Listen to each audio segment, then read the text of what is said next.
ಬಳಪ ಹಿಡಿದ ಭಗವಂತ ಇರುತ್ತಾನೆ ನಮ ಸುತ್ತ, ಅವತಾರ ನಾನಾ ರೂಪವೋ.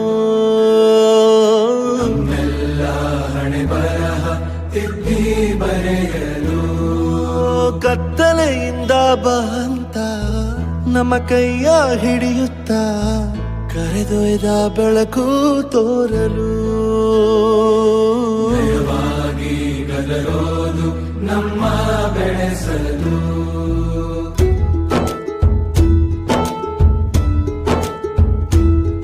ಭಾಷೆ ಅಮೃತ ಕುಡಿಸೋ ತಾಯಾಗಿ, ಭಾಷೆ ಅಮೃತ ಕುಡಿಸೋ ತಾಯಾಗಿ, ಭವಿಷ್ಯ ಬರೆವಂತ ತಂದೆ ನೋವಾಗಿ.